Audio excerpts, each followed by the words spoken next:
Good morning. Today is March 7th, 2022. You're watching Finance and Technology Insights. I'm your host, Eric Buhrendorf.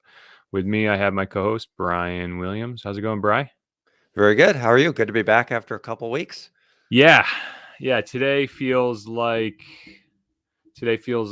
the first day back in almost, 3 weeks. We left midweek, but we did get a recording in, and then the last 2 weeks we didn't record. So yeah, today back in the saddle, getting back to normal, climbing out of a big pile of work, which feels good.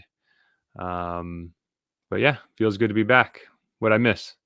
So how much work, well, aside from countries invading others, not a whole lot.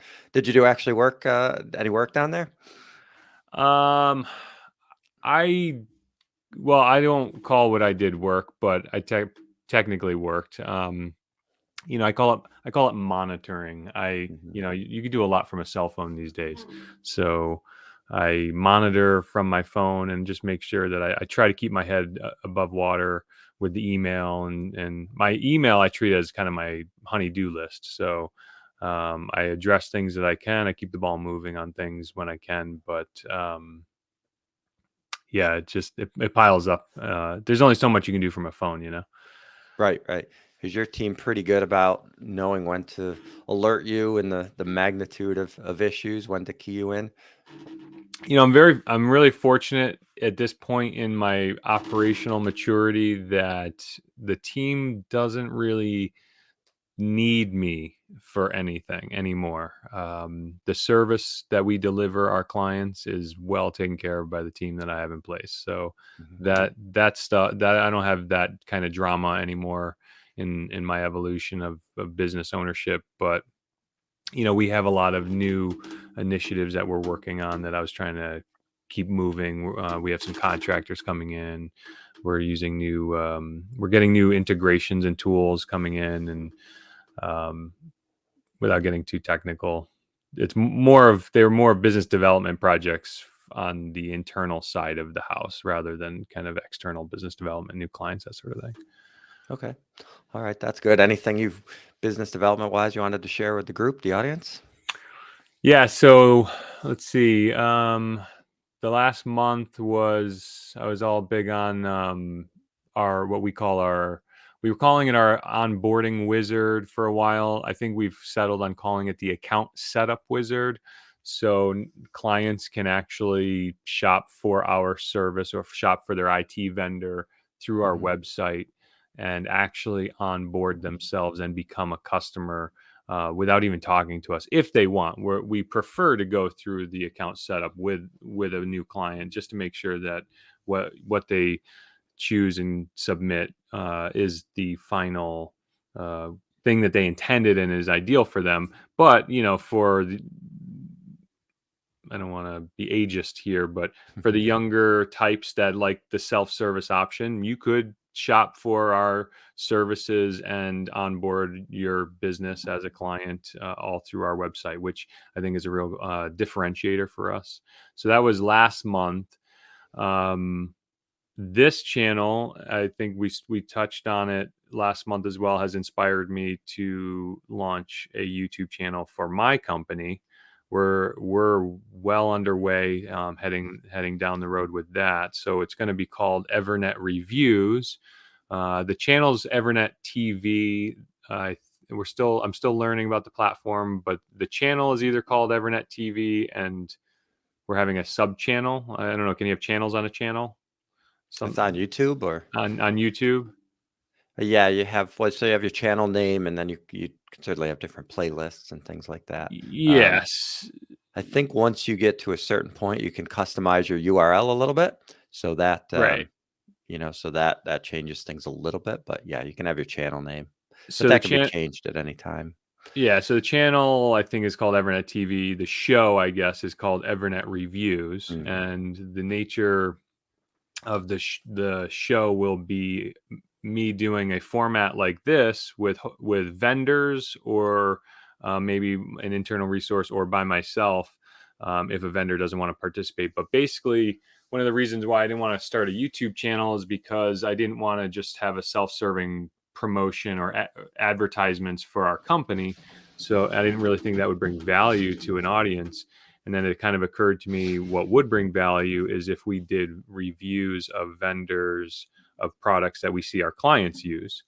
So I've reached out to a bunch of vendors and I said, hey, here's what I want to do. I want to do a YouTube channel in this format, reviewing your product, giving you an opportunity as the vendor to sell to me, I guess, in the context of a product demonstration to spotlight your company product or feature, because some of these products are so big, a 45-minute session might only be able to cover a feature. So just building that back end has been the initiative that I'm pushing. So I think I even sent you, did I send you the web form that guests will be able to go to? And it kind of does it's both an explainer of what the show is. So if if I send this web page, it's evernet.tv. If I send that to a vendor, kind of the first page says like, hey, this is what this is about. If they proceed into the form, it's a web form that basically says, tell us who you are, what the product is, what things that you want to feature and spotlight. And then the point is sending that data into my business management tool that allows me to kind of manage that relationship kind of on an ongoing basis. Mm-hmm. So that's been the project that I've been pushing. And part of that is working with an API contractor to send the data from the data collection tool into the business management tool. So just that's what I was kind of quarterbacking from Cancun over the past couple of weeks. All right.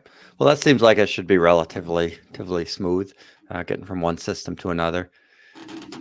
Yeah, probably 90% of it is, and then there's a little bit that hangs up at the end, right?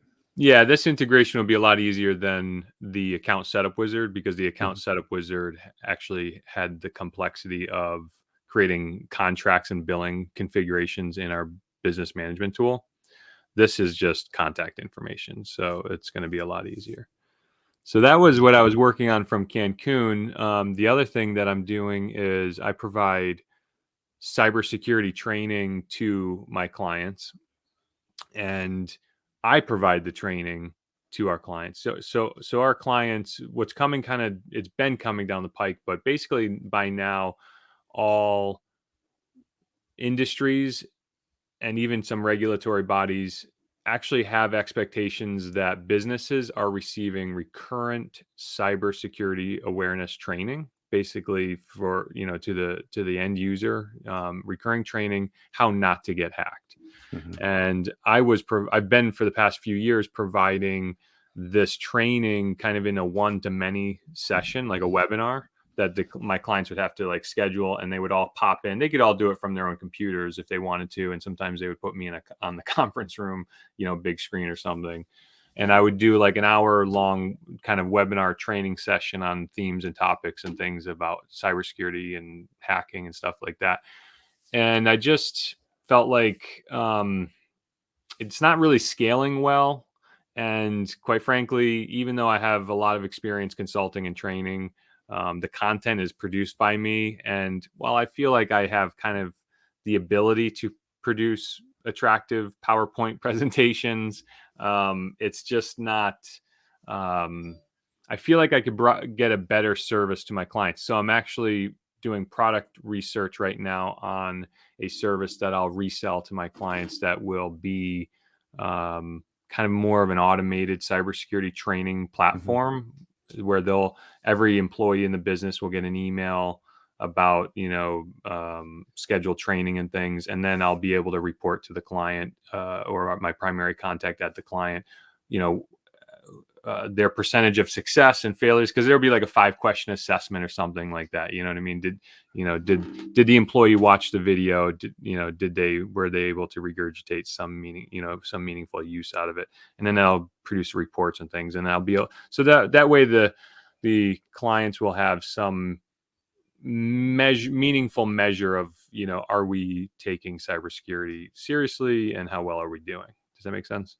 Yeah, sure. And certainly whatever industry they're in, it's probably a requirement of them that they go through some sort of cyber training anyway. So I guess that would be kind of an interesting question to ask is when you're giving this cybersecurity training, do you have a different presentation usually for those who are required to take it or those who actually want to take it? I would think the engagement would be a little bit better with the folks that want to take it, right? Yeah. Yeah. Well, let's just be clear. Nobody wants to take it. Right, right. No, If they're nobody reaching wants. out proactively, though, it's different than a regulator Yeah, having a yeah. gun to their Nobody head, I guess. wants to go through this experience, but it's a in the business realm. If you're a medical practice, if you're running a law firm, if you're running an accounting firm, your industry and or your regulatory agencies are, and your insurance body, insurance, by the way, business liability and so is expecting you to have recurring training and provide recurring training to your employees. So this is the product that I've been providing it, but like I said, I haven't really been providing analytics. I haven't really Mhm. provided. If Susie office worker didn't make it to the training, there's no measure of that. Was not really quantifiable. So Right. trying to bring a unified experience to kind of all the clients and something that they can measure. We both can measure, us as the managers of their IT function and Mhm. security and them as a business owner.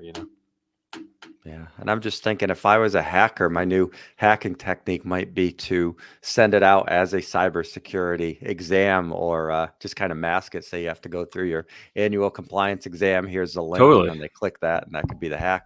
That'd be Yeah. such a win Well, for a lot of hackers, right? it's funny. A lot of these products, part of the product is sending phishing Oh emails. yeah, yeah, And so if they respond or get caught up in the phishing attack, if it's provided by the product, they say, "Whoa, you've just entered your credit card information and your password information, and this was a test, and you failed. And here's some supplemental content to train you on how to not get caught up in that. Oh, and by the way, this gets logged to the dashboard and reporting, and you may be at some point classified as the trouble area in the business." You know what I mean? right, yeah. No, that's good. But That's these those sort of those metrics that a live business will want tests. to know for sure, right? Hmm. Yeah, So, right. Oh, that's really good.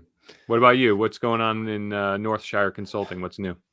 Oh, quite a bit. I mean, obviously, the last 2 weeks or so, we're 12 days into the Russian invasion of the Ukraine. So, you have a Yeah, lot of boy. things at play there. I mean, we've talked a lot about people who were sort of mid-career. They haven't experienced a whole lot of volatility or even any sort of market correction. So now, for the first time, somebody could be late 30s and they don't.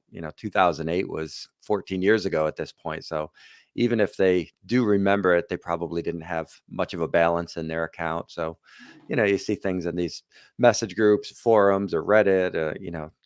Just do this and you get 10% every year, and the market doesn't go down, and buy the dip and all that kind of stuff, which certainly does have some merit, but for folks who haven't lived through it, it can be a bit of a challenge. You get these calls. Why is the market going down? Well, because that's what it does. It doesn't go straight up. So it's been an interesting education session for clients to, from a market standpoint, it's probably good that they're, living through this a little bit, to kind of make them conscious of what can happen in the market and remind them why they're doing what they're doing. Or if they're in maybe a strategy that's a little bit too aggressive for them, pull it back a little bit. Everybody's aggressive when the market's flying, right? So that's been an experience. And then just trying to, anytime there's an ongoing news event, you're paying a closer attention to the news. I'm a pretty good news watcher anyway, but you want to know what's going on. You want to have some talking points. You want to know the effect on humanity. Obviously, that's the bigger picture, but people are concerned about their money and how it's the oil prices and things like that are affecting their day-to-day life. So a lot of moving parts around that. Do my funds have any Russian exposure? How do I get out of that? Is there all that kind of stuff. So it's prompting some questions, which is ultimately a good thing, but it does add an additional group of questions and labor to your plate, which is Can always you kind of fun. So can you give our audience here any useful gems that they could take away from in that well, I think the context? one thing that's interesting is, we talk a little bit about index funds versus actively managed funds, and the S&P 500, I mean, is a list of 500 stocks, and any mutual fund or ETF that owns those roughly 500 stocks, and they don't have the ability to, when there's any sort of crisis, to immediately shift off of that. So that could be good or bad if you have somebody who's actively managed. I mean, those funds tend to be more expensive, but there's also, an additional layer of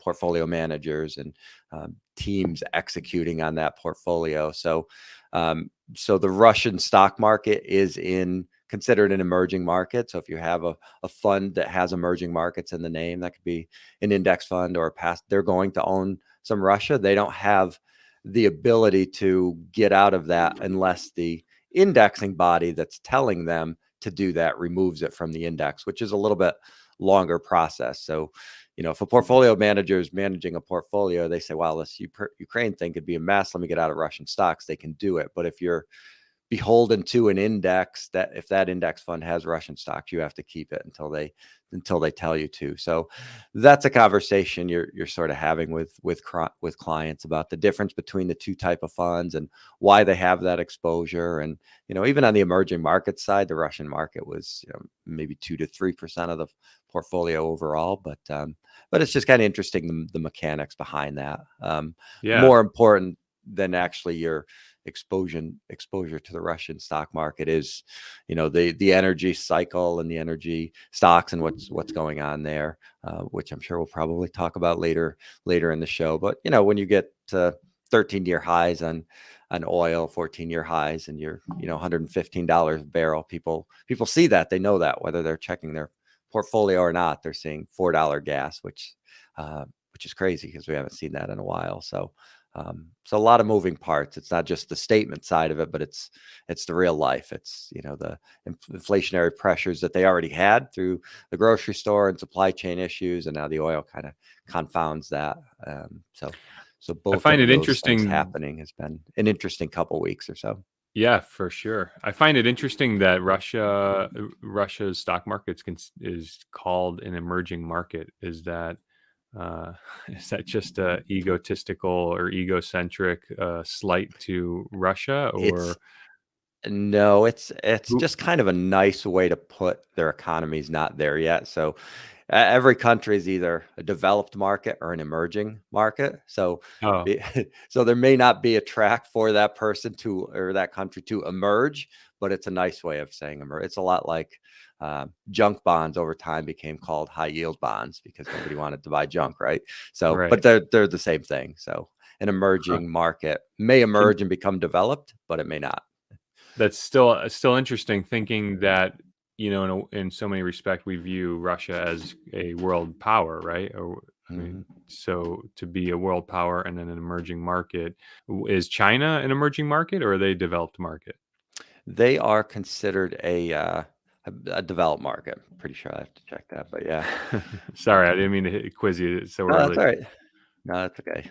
Still kind of But yeah, I mean, interesting. it is. Yeah, and the Russian stock market, I mean, for the volatility that, I mean, if we get 3 or 4%, like it's a big headline on CNBC, but you can get a Russian market that can drop 20% in a day. So it's not one that has a lot of global stature, if you were. I Right. mean, they have stature because they're big geographically, they're big militarily, and they're big in the energy sector with their oil exports. But But other their than that, economy I as a mean, whole, yeah, I it's just saw a YouTube video from I subscribe to CNBC's YouTube channel and they have some interesting content from time to time, and it would the show was covering the I guess the exodus or the movement of people over the past couple of years in and out of California, Texas, and Florida. And I guess is correct me if I'm wrong. I think that in that video they said California is the world's fifth largest economy. Is that yeah, possible? that sounds about right. Yeah. That's so crazy. I mean, it must be because of the high valuations of the tech sector, right? I mean, Yeah. would you say Yeah. that that's And probably they're agriculturally still fairly big. that's amazing. The fifth largest economy in the world is the state of California. That's fascinating. So cool. What else is going on with business development? Any any new tools or practices or trainings or services, or you just wash, rinse, repeat at this point? Yeah. Sorry, I lost you there for a second. What was your question? Oh, I was just trying to give you more airtime. Northshire Consulting. What's Oh, anything new in business development or tools yeah. I or mean, processes, services? yeah, the main thing we've been tracking is the Connecticut mandated IRA program, which it's kind of interesting. I didn't think too many people knew too much about it. So for those maybe outside our geographic region or listening somewhere else, so you've had a lot of states that have passed some legislation requiring small businesses to have a retirement plan for their employees, and that's always been coupled with a state-sponsored plan. So you have two, essentially three options, which is, go out and get your own retirement plan, be part of the state program, or be fined. So the third option isn't really an option, but Right. it's not the government's goal to fine you, and they're pretty honest about that. And they're, the states that have rolled out the fines, Oregon and now California, have said like, okay, this is your fine, but we don't want to fine you. Go get your retirement plan, right? That's what they want to do. They're not trying Incentive. to. Yeah, it's not a revenue generator. It's not a Right. got you. They're pretty good about that. But so Connecticut originally passed their legislation in 2016, and they're finally bringing that program up to speed now. So they're in a pilot program. It's getting a little bit of press. They've made the rounds on some of the morning local news shows, and it's been in the paper and things like that. But I didn't think people were following it very closely, but I've actually got some calls from some businesses, and they're saying, "Well, now it's mandatory. We have to have it," and we're not quite there yet. It's not a requirement, and we're a couple years away from the fining stage. It's good that they're taking some initiative and doing the right thing for their employees, but so you have to kind of talk them back there. It's you'd love to say, "Yeah, that's right. You need to have this by Friday," but obviously we're not going to do that. But Cool. so you're getting some calls on that, and there's some confusion out there, and people freaking out that they're going to get fined because they don't have a plan. But usually most people are surprised at how easy it is to spin up a retirement plan, because that's changed a lot. Like any sort of, it's basically they're technology platforms is what they are. Hmm. You're uploading payroll to a record keeper who's putting that money in people's accounts and buying securities, and you're providing advice on top of that. So like any sort of technology platform, all those have been greatly improved.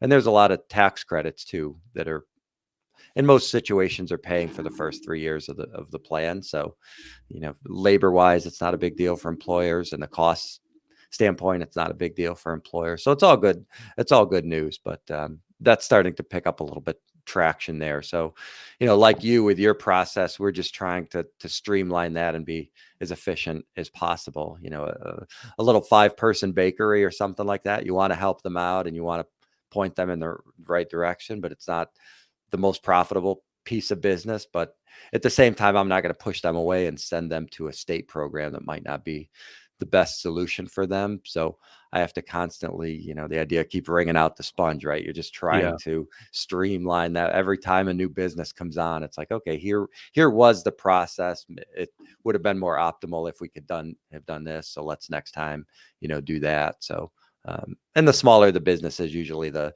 less efficient their processes are. Maybe they're running payroll through their own little internal Excel spreadsheet and hand delivering checks or something like that, which is fine if you got 2 or 3 employees. But, Right. Right. so we're trying to push them down the path of, potentially getting on a payroll system and having the stuff a little bit more automated. So all that factors into the conversation. So just trying to make those processes a little bit easier. Cool. Very Yep. cool. Very cool. Well, it's good to be back. We'll tell the audience we're using, hopefully the video and audio sounds good. We're trying this new platform called StreamYard. So Mhm. far, so good, right? Seems pretty, Yeah. Yep. pretty feature enough. It's allows us, you and I both, to kind of co-host the show. We can do things like that. How's that look? Looks good. Yeah, looks sharp. That's cool. So what else? You want to talk about the news? Yeah, we could talk about that. I mean, the biggest thing, obviously, that happened since our last show is the Russian invasion of the Ukraine, which had been built up for quite some time. And most people, most of the pundits or the experts didn't actually think anything was going to happen, and then it very much did happen and is happening. So obviously that the humanity stuff and the politics stuff is obviously first and foremost. Is some pretty jarring images coming from over there, but the next level of that is in the finance and technology space, and this is just another example where those two worlds are kind of married, with Visa and MasterCard pulling out as both a finance and a technology issue, and I saw that. PayPal, and then as it relates back to cryptocurrency and that sort of stuff. And then you get into, social media platforms. And so that's, Yep. You're covering all the bases. Yeah. So yeah, it's I think Facebook has either been banned by Russia and or they shut down operations. I think maybe Russia banned Facebook. Is Twitter still going on in there? No, I think Twitter broke up with them first. Right? That's really the conversation, is who gets to break up with who first. The breakup's happening, but it's obviously the control of information is now seems to be a war front almost. Sure.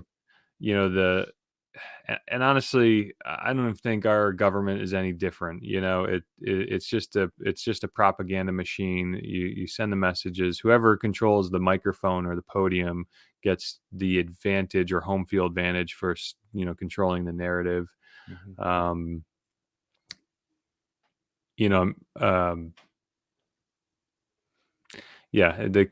trying to tread lightly here to not offend anybody. But obviously Russia Russia sounds like is trying to position their cause as some sort of liberation campaign. But again, that's what I'm reading in American and Western publications. So it's just interesting to see, and this kind of harkens back to the Trump era and the whole concept, the new theme of misinformation. It just seems like it's a really interesting concept of, what information is right. There's always, you ever heard the expression, there's three sides to every story, hers, mine, and the truth. So it's just kind of interesting to see the war of information happen, I guess. I'm not taking a position either way, obviously. I'm just trying to acknowledge that information is human produced, right? It's just and therefore subject to manipulation, right? Yeah, manipulation and interpretation. And you've got organizations like Facebook trying to cut down on misinformation, but ultimately there's a decision that has to be made as to what's misinformation. I mean, obviously at the polar ends, you can figure out what misinformation is, but as you get closer to the middle and get closer to the truth, it's harder to figure out what that misinformation is. Right. And then, I tend to lean on, words are words, but actions are actions, right? So you could say we're liberating, or you could say we're fighting for democracy, right? Those are the two sides of the coin right now.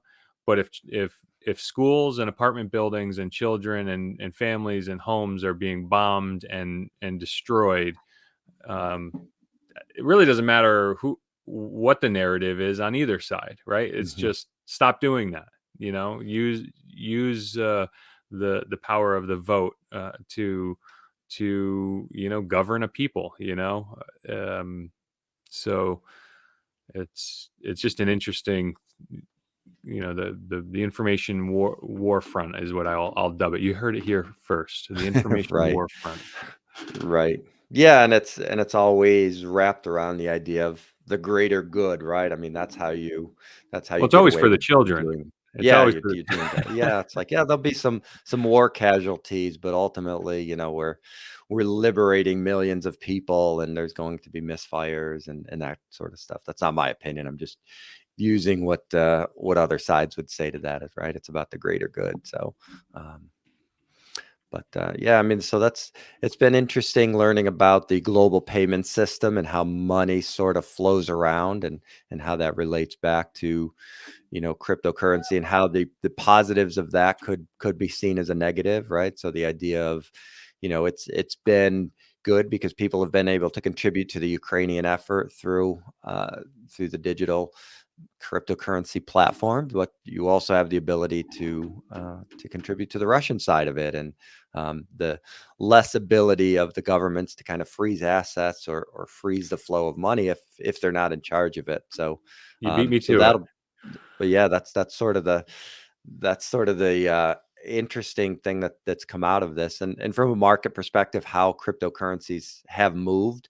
There's been periods just over the last 12 days or so where it's sort of moved in concert with, let's say, a basket of NASDAQ stocks. It's like, oh, technology stocks are down, Bitcoin price is down, because it's the same type of people that own all of those things, and you think you're diversified, but people sell things in baskets, right? They're just getting out of whatever, and getting into whatever sometimes. But then there's also been periods when there's been significant market declines or turmoil, and the cryptocurrencies have been up, and they've behaved more like something like a safe haven, like A reserve. gold has historically been. So, Right. so we've sort of got a preview maybe of the next 12 years over the last 12 days or so. So, that's been sort of fascinating to watch. Yeah, definitely. One of the benefits, or one of the features, I'll say, and this is what I think you and I sparred over the past couple months, is one of the features of cryptocurrency, or one of the one of the values of using a cryptocurrency, is uh, the democratization, or the decentralization of the currency. So no matter what's kind of happening geopolitically, you have kind of an unmanipulated currency, which is a feature of it. I mean, if in Russia, there seems to be low domestic Russians that do not support the war necessarily, uh, and they're bearing a significant brunt of the sanctions that are coming to them, and presumably they are, maybe able to use cryptocurrency to transact, and, like you said, store some wealth that they may be holding on to, while the Russian ruble is volatile, or in a crash right now as a result of the sanctions. One of the news articles that I read over this period is pressure on Coinbase. Coinbase is one of the major. What would you call Coinbase? Is it an exchange, Yeah, I'd say exchange, or even type of like a bank, custodial platform. Yeah. custodial platform? That's it, right? So you can it's an exchange where you can go in and take your currency and acquire cryptocurrency, and I don't know if they yet use it as a mode to transact, like an Apple Pay. I don't know if you can buy things using their platform yet or not. I haven't tried. I own crypto through Coinbase, for example, but I don't know. I've never tried to purchase anything or spend the cryptocurrency. But anyways, one of the articles was, U.S. or Western pressure on Coinbase, to the CEO and the company Coinbase, to shut down access to Coinbase to Russia and Russians. And the CEO has resisted and says, if I do that, I'm spitting in the face of what cryptocurrency is all about. Hmm. So that's interest. It's interesting, and it's interesting, you know. Um, I And don't. from a regulatory standpoint, that might ultimately be the regulators weigh in, right? They may not have any control over cryptocurrencies or bitcoins or the blockchains or anything, but they may have control over how you access it.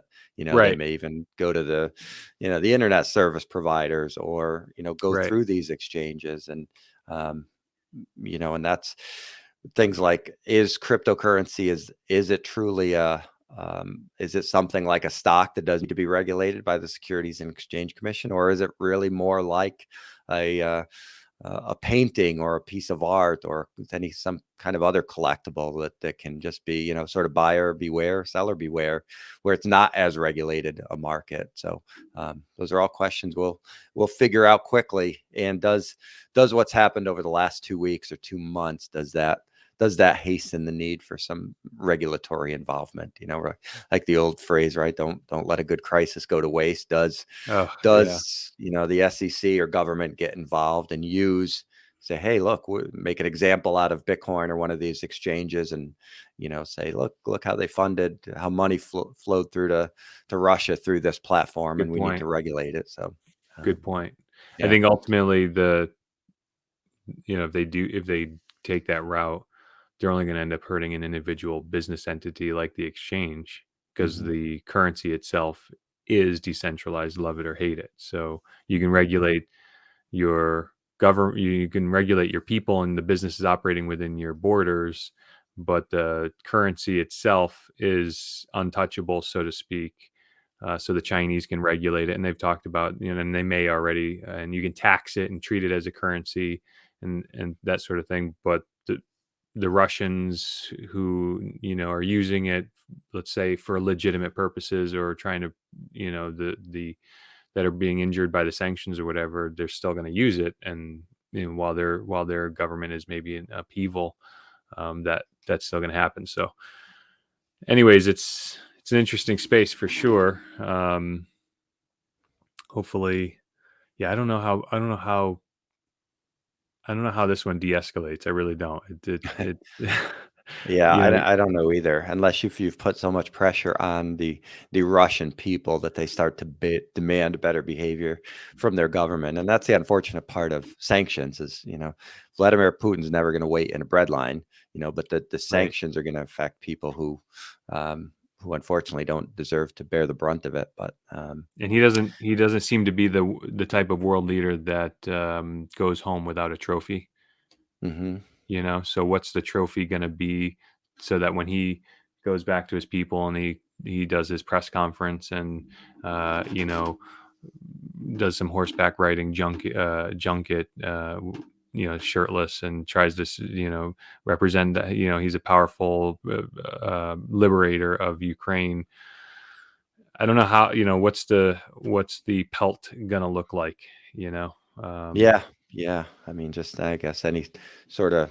I don't think it's necessarily a land grab, but if it's some sort of regime change or in Ukraine, or if he's able to destabilize that and right. then ultimately become the stabilizer of it, I guess that's probably what he's looking to do. But Yeah, I mean, I sadly think, if I were to guess, I'm guessing that the Ukrainian president doesn't make it through this conflict alive, because they've already had attempts on his life, um, and he's bravely staying in the capital to fight. I mhm, don't think he makes it out of it. I guess there's contested eastern regions, so you can imagine maybe the populace there is split on their allegiance to Russia mhm, or Ukraine. So somehow, I bet Ukraine gets smaller, at least at the end of this. And I think Wendover Productions. You ever watch Wendover Productions on YouTube? no, I don't think so. He does a lot of technology, science, and political pieces, review and response pieces, and he covers why is this happening? Why is Putin so interested in Ukraine? If geographically, obviously, it's kind of the pinch point, or it's the gateway to the Russian country, so to speak. So kind of like whoever controls that mouth that delta, um, kind of controls access to the west, kind of both in and out of the two contested, Russia versus the east versus west, I guess, right? It's the gateway between the two. So, you know Putin, I guess, has an incentive to want to control that gateway with Russian sensitive tones. You know what I mean? Sure. Yeah, absolutely. All right. Is there anything on the flipboard that you wanted to talk about? I know you flipped some stuff in here. Um, Changing anything gears sort of, on us.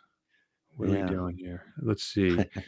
What'd you pin? Did you pin anything recently? I haven't. I just haven't had a chance to flip stuff in here. I gotta make a sticky note or something to start flipping some more stuff in here. But you've got some pretty good content here. Yeah, You I've know, pinned a few things. So you're sharing my screen, and let's see. What do we want to talk about? You ever you ever heard the drama surrounding the McDonald's ice cream machines? oh yeah, that's certainly a meme. And listen, I'm not a big fast food eater by any stretch, but we do like our McDonald's Sundays, and I'm a big Shamrock Shake guy. So this is prime season for me. But yeah, it really is a coin flip. I know it's kind of an internet meme and a joke, but that the machines are always down, and it's been that way for as long as I Forever. can remember. But Yeah. So as it turns out, McDonald's, through their franchise contracts, requires their McDonald's franchisees to use their specifically approved ice cream machine. And over the years, so the machine has been shown. There's a couple of YouTubers out there that did some deep dives on all of the subterfuge and the cloak and dagger surrounding this machine, but basically they specifically engineer the ice cream machine to not be intuitive to repair or diagnose or troubleshoot if there's a problem with it. Mhm. And the franchisee is required to have a service contract with the maker of the ice cream machine. And so, because the thing is not very user friendly to troubleshoot, but like add milk, or the refrigerant is this, or something like that, be through the display, you have to call for service and Mhm. pay for service to have somebody pay for the service of the ice cream machine. Well, I think they revealed that McDonald's is a key stakeholder or owner of the company that makes the ice cream machines. Right. So corporate requires you to use your franchisors requiring you to use this equipment. The equipment's engineered to require service at some percent. You have to call. You need the service contract. So it's like a revenue machine for the Sure. McDonald's corporate. And if you ever watch the movie Founder, The Founder Yes. with Michael Keaton, Yeah. if you watch that movie and even any of that is like remotely true, you see this whole drama about the ice cream machine. You're like, yeah, I believe that. Sure. Yeah, absolutely. Yeah. And it reminds me, taking another step further into the technology firm world, it almost reminds me a little bit of like bricking, the idea of, all right, my iPhone works today. Apple sends me Right. an update and now it's unusable. It's like a planned obsolescence. And the only way now you had this device that worked, it could be Apple, Android, whatever. And now suddenly it doesn't work because the company said, well, we're not going to let you use it anymore. And you've got to come back to us to get it fixed type of So I thing. would, yeah. So I would draw them. So there's a concept that's been circulating over the last 5 or so years called the right to repair. You've Mm. heard of the right to Yeah, repair. yeah, So states are so a lot of around the tech world, and Tesla just went through this. Like Massachusetts just passed a law, for example, yeah. because Tesla was guilty of this. Apple was guilty of this. They basically making their stuff hard to repair. So you have to use the original company OEM like Apple or Tesla, or I don't know what the ice cream machine is in this McDonald's article, but basically make it hard to repair unless you are the manufacturer of the item. And the point is, yeah. So this article here is headline: McDonald's sued for $900 million, almost $1 billion, by a company that's trying to fix the ice cream machines. So I'll just do a quick summary of this. But basically, this company created some sort of chip that you can put in the ice cream machine that allows the franchisee or the owner of the ice cream machine to diagnose its the problem so they can fix it cheaper.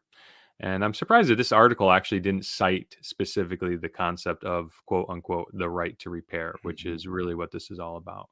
So yeah, that was that article I found. I thought that was interesting. Yeah, yeah, and that right to repair stuff, especially in it's having a big influence in the car industry, as if they weren't going through enough right now. But you have actually some manufacturers who are selling dummied down versions of their cars to these states that have the right to repair because it'd be too complex for them to get the machines and the information that reads the car data out to every small mechanic and things like that. So Hmm. so more on that later, I guess, right? Yeah, we'll see. We'll definitely want to watch the space. I mean, the right to repair sounds like it's a slope that the OEMs are on. They're going to fight it on a case by case. Obviously, McDonald's is fighting it, but I think the right to repair is gonna win out on that one. But it definitely will be interesting to see. I doubt this company is going to win a $900 million settlement from McDonald's from the effort. But what more than likely will happen is through administrative law in that case, McDonald's will probably have to yield to the franchisees and these companies that want the right to repair these things, Hmm. and which will ultimately, I think, in my opinion, lead to lower costs of ownership. So make it a more competitive landscape. Right, and a more steady product too. I mean, people just it's that's amazing how many times you'll go to a place like this and just they won't have something. that's You know, funny. the machine doesn't work. So That's hopefully very it funny. increases the ability for me to get my Sundays or Shamrock shakes when So it's do you want available. to talk about electric vehicles, or you want to talk about APIs? Oh, let's go to the electric vehicle front. 'Cause I think there's I was hoping you would say that because I'm yeah, obsessed with EVs, despite I not know you owning are. an EV, by the way, as you know. Um, Right. I know. so, Y so there was a lot of chatter that Ford was speculated, and I'll be interested to hear your financial insight on this. Ford was speculated to um, this article here by CNBC.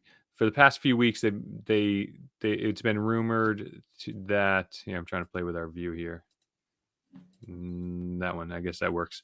It was rumored that Ford was gonna. So Ford has the Mustang Mach E, which is their electric variant of a car with the name Mustang. Although anybody who knows about Ford Mustangs, it's not really your typical Ford coupe Mustang, two-door Mustang. So they have the Mustang Mach E, which is one of the leading electric vehicles right now, and they're soon to launch the Ford F-150 Lightning, which is the electric variant of the Ford F-150 pickup truck, which is, everybody may know that the F-150 is the number one selling vehicle in America, not just pickup trucks. So they were speculating that Ford would spin out their EV division as a separate company. And I'm thinking to myself, I never thought they were going to do it, because why would you spin off your fastest growing, or maybe perhaps most profitable business unit while you're in the midst of kind of like, I mean, obviously there's a transition happening, right? So they're transitioning away from internal combustion vehicles. I think the typical profit margin on an internal combustion vehicle has been anywhere from like 3, 6, 12%. They're saying EVs can be up as, I think Tesla is reporting up to maybe a 30% profit margin, on an industry leading 30% profit margin on their cars. So why would you want to spin off your growth sector or silo, rather than have it kind of feed the coffers to fuel what I think is just a pivot, right? I Mhm. mean, when your business model changes, I mean, which has happened to a lot of industries, especially around technology, you have to pivot, change the way you're doing something, or you're selling something different, or selling something new. So what do you think? Well, I mean, the big picture when companies split up or spin something off, they're trying to unlock value, right? So the idea was Ford would spin off the EV part of it with the idea of that getting a price to earnings or valuation that's closer to Tesla, because you have, Ford people jumping up and down saying, how come our company is worth this and Tesla's worth that, when we on the EV space are making as large a shift and dramatic gains as they are. So but you do see it happen a lot when you've got a technology or a faster growing piece of a company, and then you've got the more traditional. So if you think of, the phone companies, or, they had their big landline business that was, just the steady stuff, not going to grow. And then as they got into more, DSL or even cell phone type business, that was something that was valued a little bit higher. So certainly not uncommon for these. But they weren't forming new businesses, right? They were still doing it under one roof, right?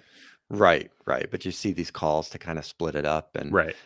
things like that. So, yeah, there's a lot of ramifications, even right down to dealers and all that sort of stuff. And it even sort of, I guess, plays into our last conversation as well. But yeah, I mean, I guess that's probably all I can say about it for now. But it's going to be interesting to see how much they, if this is just the first move, and if there's going to be more moves later on, because Yeah. so that's what others are saying. So apparently, according to this article, they didn't, in fact, split off the EV division as a separate business. But what they did do is they, I guess, created a separate division within the company. So that to me seems to make sense to some degree, I guess. I've never worked in a corporation of 100,000 employees, so I can't speak Right. to the politics that go around doing something like this. To me, we run our little company as a really agile company. Nobody gets their feelings hurt about somebody picking up some effort or initiative. But I feel like what I've read from these big motor companies, especially when you have unionized workers and things like that, you've got the unionized labor plants that are manufacturing, a lot of labor to put together, 900 part internal combustion engine, where you've got, an electric motor now that has 2 moving parts in it, and might require a lot less labor. And of course, the manufacture of parts of a complex engine that will inevitably need repair and replacement. So I think there was a lot of talk that the industry was navigating that, but I almost feel like that was a bit manufactured, because you're not seeing a lot of revolt at electric vehicle plants. I mean, Ford is manufacturing an electric vehicle, and they do have the F-150 coming. So I'm sure all the employees are happy, give or take, where they are. And new plants are springing up. It seems like every day I'm reading an article that a new battery factory or a new car factory is getting spun up. So Yeah, right. I mean, I think you hit the nail on the head. When you get organizations of that size, it becomes a personality thing and an ego thing and a culture thing, which, we're trying to analyze this, just knowing, what we know and what could be good business wise or technology wise. But, if somebody's leading a group that's been highly profitable, and they feel like money's being sucked out of that group to go into R&D for something maybe they don't think is going to be profitable, or they just don't believe in, or they want to keep their little fiefdoms of being in charge of that, and all that sort of big corporate nonsense that you and corporate I have obviously, malarkey.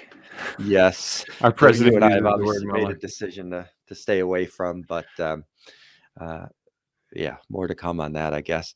I was watching a video on that the Wall Street Journal put out, talking about not just battery powered, but the pure solar plays, right? So cars that are basically covered with the solar panels, with the idea that you don't need to plug them in as much. So that story kind of fascinated me, because the layman will look at this and say, well, why don't we just, why aren't there solar panels on cars? Why aren't there? But it was interesting to see the progress we've made. I was pulling it up right here. That's the 3-wheeled one that's they're taking orders on it. That's very much not something in the too far future, but the gains that have been made over the last 20 years in the the ability of the panels to collect more sun and convert that into energy, and obviously the gains made in the batteries to help store that a little bit. But Yep. there's a few players in this market. Some are the high end luxury stuff, and then this is the one that's going to be a little bit more affordable, I guess. This looks a little bit more like an airplane. Looks like more of a cockpit kind of from your world. But Yeah, so this is the Aptera that we have up on screen. This is yeah. this is a solar panel covered, I would say, automobile, but I think it's registered as a motorcycle, and that's how Hmm. they're able to make it so light. But it is covered with solar panels. They do say it'll go 1,000 miles on a charge. Yeah, so yeah, there's definitely some work in that space. I know. I don't think the Lucid Air has solar on it. They just went with big ass battery. So last one more article. You want to talk about drilling through the center of the Earth, or Starlink globalizing democracy, or you want to call it a day? Oh, I don't know. I'm kind of interested in the API story a little bit. Yeah, We could touch on that. I It's mean a little bit more that's my your jam. But world, but you're living in that right now. But that's where um, I spend my days these days in the APIs. It's very yeah. technical, and to any normal out there, hold on tight. But basically, just to lay some background, if you're using any web-based service like a CRM, like a customer relationship management software, if you're tracking accounts and customers in a software, um, even if you're using maybe QuickBooks for billing or any sort of platform to run your business, that software and software the makers of the software create kind of backdoor, I use keep air quotes, backdoors or plugins or sockets in which you can plug into their software to move data in and out, or basically extend the useful function of a software. So I'll give you the exact use case. Let's see, for us, so for the account setup wizard, for example, we use a software on our website to present to the landers of our website a form, where an intake form. Basically, what's your name, your first name, last name, email address, title, company name, company address, company website, and then we move them forward through the wizard, and what kind of contract or plan do you want with us. So that's one software that we use to present that form, and we're collecting data, and we're using that software. We use Zoho. It's called Zoho Survey. And then we use a software to run our business, which I don't know if I've mentioned it before, but I'm not going to mention it today just for security precaution. But basically, I say collect data on this software and then send it into this software. And the way that we do that is both of those respective softwares publish an application programming interface, which is what API stands for. And it basically allows you to send data through the back door of your software, or pull it out, or Mhm. manipulate the data in the software. The core function of like the Zoho software is to create a web form. And that's what we use as the end user, but it is a software that is manipulating and storing data. So getting data in, getting data out, that's what an API is. So this article you're referencing on our Flipboard is from VentureBeat, and the report says 681% increase in API attacks for customers in 2021. And the only thing I'd say to that is this just in: water is wet. Right. If there's a door, the hackers are going to attack it, and Mhm. an API is just a door. What do you think? Right. Yeah. And this comes through in our world a lot. I mean, APIs are to tap into any sort of data set. I mean, eBay has APIs, and Amazon for people who want to pull out product lists or get Right. pieces of data from somewhere. And then, in our world, you have what's called account aggregation. So that was the big trend for a while, where I can log into one website and I can see my account from Fidelity, and I can see it from Oh Schwab, and yeah, I can see all right, the stuff perfect. on one screen. So you're pulling that in through a third-party source, and then you have consumer-facing products like Mint and those type of Mint, services where yeah, they're I love Mint. tapping. Yeah, they're tapping into those, especially if it's in a Shamrock Shake. That's where I like Mint. But so if the McDonald's machine getting so works, much play this month. yeah. So that's where APIs come through in our world, and early adoption of this kind of stuff, everybody's excited about it, and it's all going to help the consumer. And then you had some of the bigger banks say, well, wait a minute, why are we going through all this work, all this extra layer of security just to give our data to third-party apps? And then you had some cut it off and say, well, we're not going to supply that data anymore, it's a security issue. Yep. And then you Yep. Twitter had, used to have and then an there might be some API. pushback from consumers who say, well, wait a minute, how come I can't get my up in my account aggregation tool? Yeah, the API was a way to add extra functionality to a particular software, and then at some point, sometimes the software maker, Twitter is a good example. When Twitter came out, they had a great API that allowed third-party Twitter apps to for users to be able to tweet and contribute on the Twitter network. And then I don't know, somewhere around 2012, 15, something like that, Twitter closed the API and kind of upset a lot of people who were using maybe a non-Twitter app to participate on Twitter. So yeah, that's what APIs are about. You mentioned Mint, and I know we're gonna wrap any minute now. But if I can offer anybody a big piece of personal finance management advice, Mint is one of them, and Mint is an app owned by Intuit. It's free. It's as safe as online apps and services can be, and it's an account aggregator, as Brian mentioned. And I don't know, you want to pull? I can even do a Mint. Go to mint.com. I'm an iPhone user, so it's an app. Here, bring the overlay off if you're able. There you go.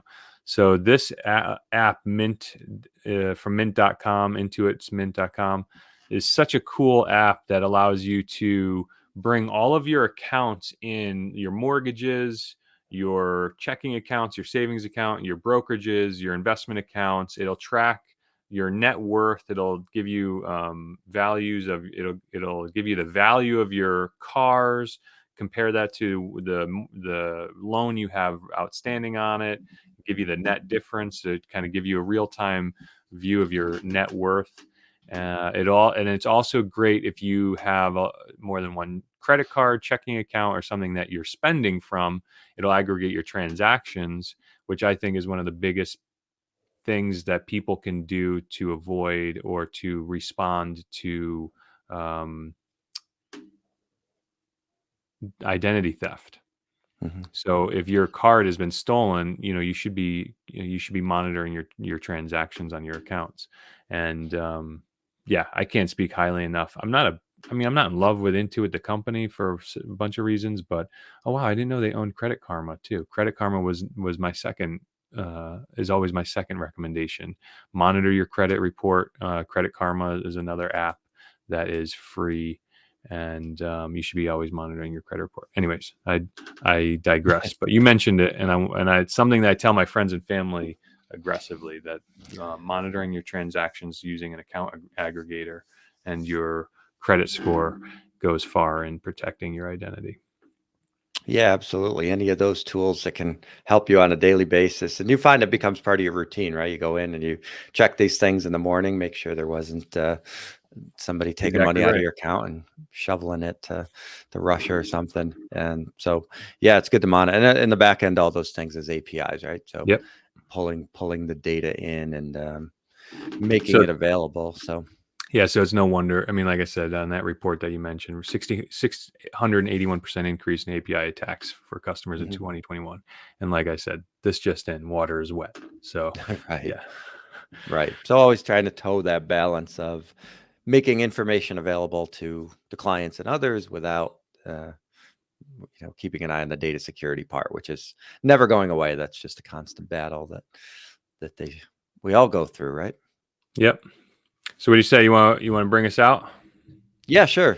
Call it a So I'm day? Brian Williams from Northshire Consulting, which is a investment advisory firm in Connecticut, and we focus on working with individuals, families, and small businesses to set up retirement programs, savings, and really more of just an overall financial wellness sort of component. So think of us as your consultants on the financial side, not selling any particular product or service, just helping you, like we just talked about, bring all your accounts together and have a path to clean them up and move forward with helping you achieve your goals. So from a social media standpoint, a lot of my stuff is 401k and beyond. That's our YouTube channel where we do some fund reviews. We do some client information sessions. We do just some other little videos here and there. We do some monthly, weekly type shows.